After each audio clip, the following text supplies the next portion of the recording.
Hello and welcome to Sleepypedia. Today's topic, the London beer flood.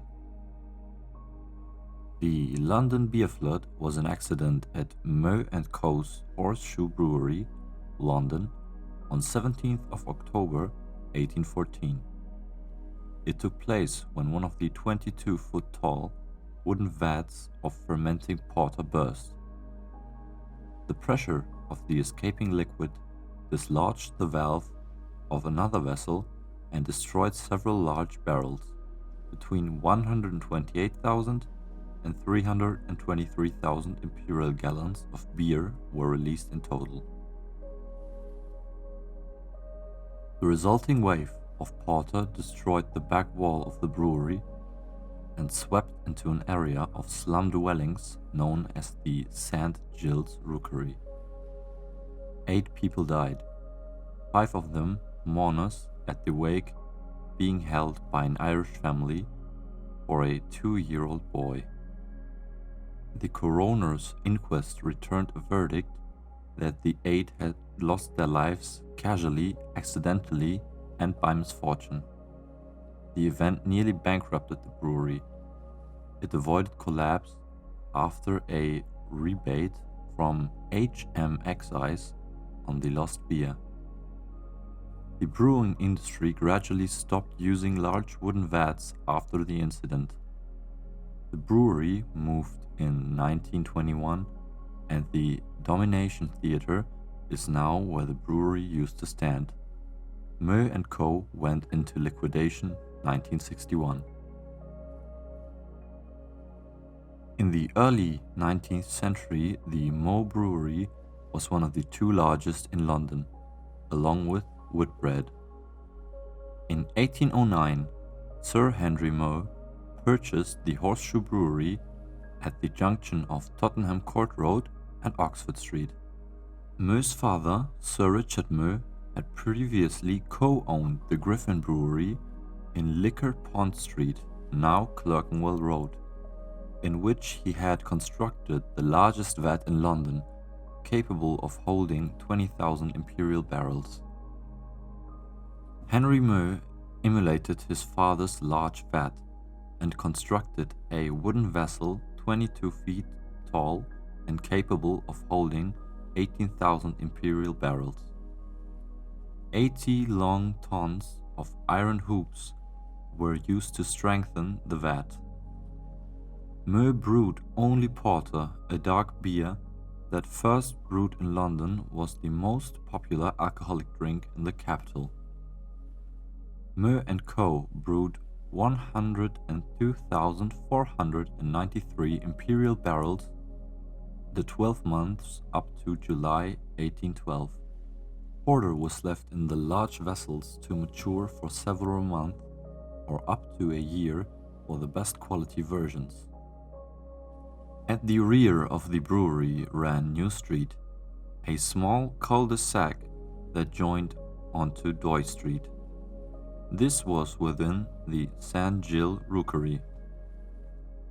The rookery, which covered an area of 8 acres, was a perpetually decaying slum seeming always on the verge of social and economic collapse, according to Richard Kirkland, the professor of Irish literature. Thomas Beams, the preacher of Westminster St. James and the author of the 1852 work The Rookeries of London, Past, Present, and Prospective, described the St. Gilles Rookery as a rendezvous of the scum of society. The area had been the inspiration for William Hogarth's 1751 print Gin Lane. 17th of October 1814. At around 4:30 in the afternoon of October 17, 1814, George Crick, Moe's storehouse clerk, saw that one of the 700-pound iron bands around a vat had slipped. The 22-foot tall vessel was filled to within 4 inches of the top with 3,555 imperial barrels of 10-month-old porter, weighing approximately 32 long tons. As bands slipped off the vats 2 or 3 times a year, Crick was unconcerned. He told his supervisor about the problem, but was told that no harm whatever would ensue. Crick was told to write a note to Mr. Young, one of the brewery's partners, to have it fixed later. An hour after the hoop fell off, Crick was standing on a platform 30 feet from the vat, holding the note to Mr. Young when the vessel, with no indication, burst. The force of the liquid's release knocked the stopcock from a neighboring vat, which also began discharging its contents. Several hogsheads of porter were destroyed and their contents added to the floor. Between 128,000 and 323,000 imperial gallons were released. The force of the liquid destroyed the rear wall of the brewery. It was 25 feet high and 2.5 bricks thick.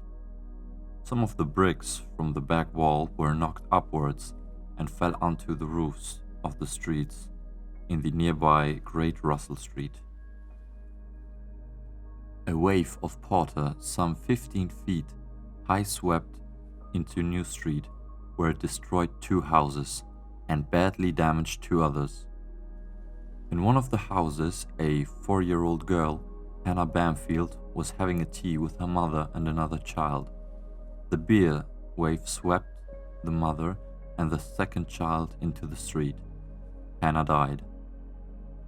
In the second destroyed house, a wake was being held by an Irish family for a 2-year-old boy. Anne Saville, the boy's mother, and 4 other mourners, Mary Mulvey and her 3-year-old son, Elizabeth Smith and Catherine Butler, died. Eleanor Cooper, a 14-year-old servant of the publication of the Tavistock Arms in Great Russell Street, died when she was buried under the brewery's collapsed wall while bashing pots in the pub's yard. Another child, Sarah Bates, was found dead in another house on New Street.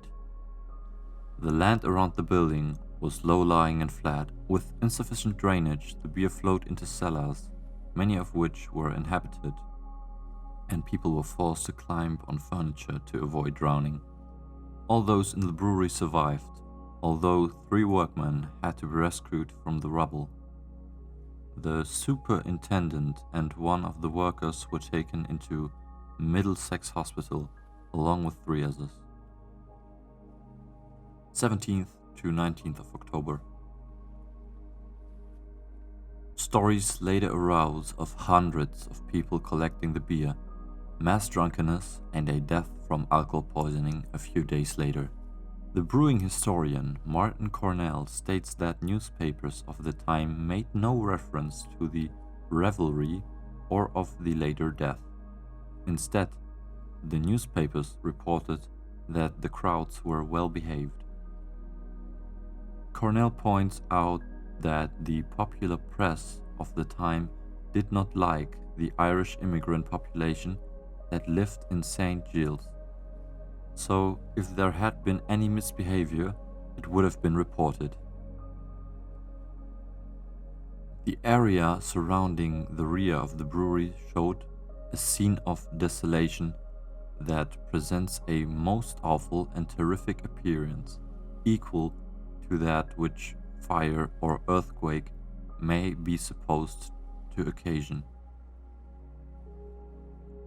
Watchmen at the brewery charged people to view the remains of the destroyed beer vats, and several hundred spectators came to view the scene.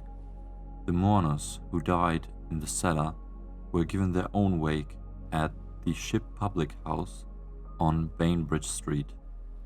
The other bodies were laid out in a nearby yard by their families. The public came to see them and donated money for their funerals. Collections were taken up more widely for the families.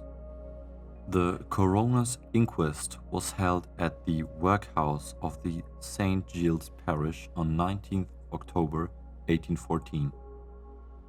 George Hodgson, the coroner for Middlesex, oversaw proceedings. The details of the victims were read out as follows. Eleanor Cooper, age 14. Mary Mulvey, age 30.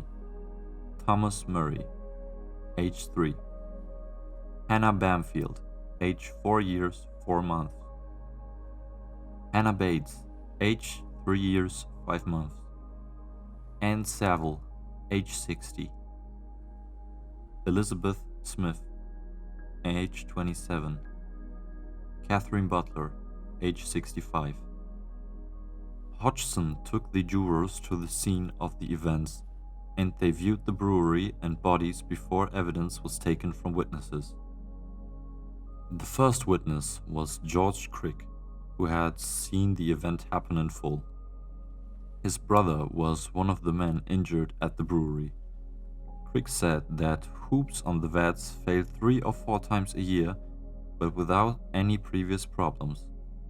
Accounts were also heard from Richard Hawes, the landlord of the Tavistock Arms, whose barmaid had died in the incident, and several others. The jury returned a verdict that the 8 had lost their lives casually, accidentally, and by misfortune. Later, as the coroner's inquest reached a verdict of an act of God, Mö & Co. did not have to pay compensation. Nevertheless, the disaster, the lost porter, the damage to the buildings, and the replacement of the vat cost the company £23,000. After a private petition to Parliament, they recovered about £7,250 from HM Excise, saving them from bankruptcy. The Horseshoe Brewery went back into business soon afterwards, but closed in 1921, when Mö moved their production to the Nine Elms Brewery in Wandsworth, which they had purchased in 1914. At the time of its closure, the site covered 103,000 square feet. The brewery was demolished the following year, and the Domination Theatre was later built on the site. Mö & Co. went into liquidation in 1961. As a result of the accident, large wooden tanks were phased out across the brewing industry and replaced with lined concrete vessels. Yeah, that's it. Thank you very much for listening. I personally found that article really, really interesting. Yeah, I hope you fell asleep. Good night.